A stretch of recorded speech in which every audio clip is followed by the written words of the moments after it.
Welcome to the J Spot, the place where we stimulate the most sensitive parts of your brain.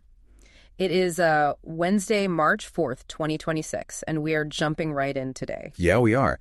Today we're doing a bit of an autopsy on a very specific, very online type of heartbreak. The Timeline Meltdown. We have all seen it. You have this favorite actor or musician, and they're unproblematic, mostly just because they're quiet. Right, they don't say much. Exactly. And you project this image of absolute perfection onto them, and then suddenly the silence breaks. They drop a political take or a belief that is just wildly out of sync with your worldview. And the internet just grieves. It really does. It's a genuine shock to the system. But we really need to question why we're shocked in the first place.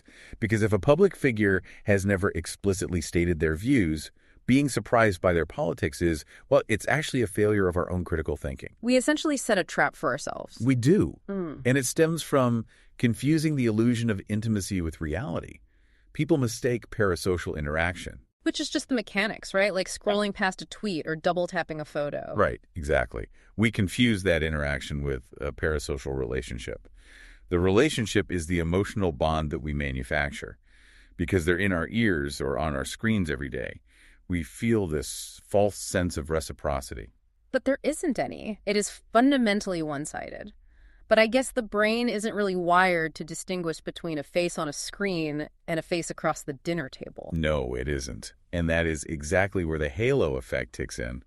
You're familiar with that term, I'm sure. Oh, absolutely. It's basically the pretty privilege of psychology. We see someone who is talented or charming or physically attractive, and our brains just sort of lazy load the rest of their personality. We assume if they look like an angel, they must vote like an angel. Right. And that cognitive shortcut is really dangerous, specifically with the silent celebrity, because when a public figure refuses to speak on social issues, they aren't playing it safe. They are unwittingly inviting you to engage in psychological projection. We do all the heavy lifting for them. We literally fill in the blanks of their silence with our own values. Like, if you care deeply about human rights, you just assume your favorite silent singer does too, because you like them. And you like yourself, so your morals must match. And this dynamic gets even darker when you look at the absorption addiction model. Right, the empty self concept. Exactly. It suggests that people who have a weaker sense of their own identity are much more likely to latch onto these figures. You aren't just a fan. You are absorbing their persona to shore up your own identity. You use the celebrity to fulfill psychological needs that just aren't being met in your real life. Wow. That perfectly explains the sheer intensity of the fallout. When that silent figure finally speaks up and reveals they support something harmful, it isn't just a simple difference of opinion. It's an identity threat. Because you absorbed them into your self-concept, their betrayal feels like a literal personal attack on your own judgment and character. The fantasy version of them you constructed, the one that shared your soul, has essentially died. And that brings us to the parasocial breakup. And just like a messy, real-world breakup, we immediately try to bargain. I see this all the time. First comes the moral rationalization. The whole, oh, they didn't mean it like that, or they were misquoted routine. Right. We rewrite the narrative so we don't have to feel bad about supporting them.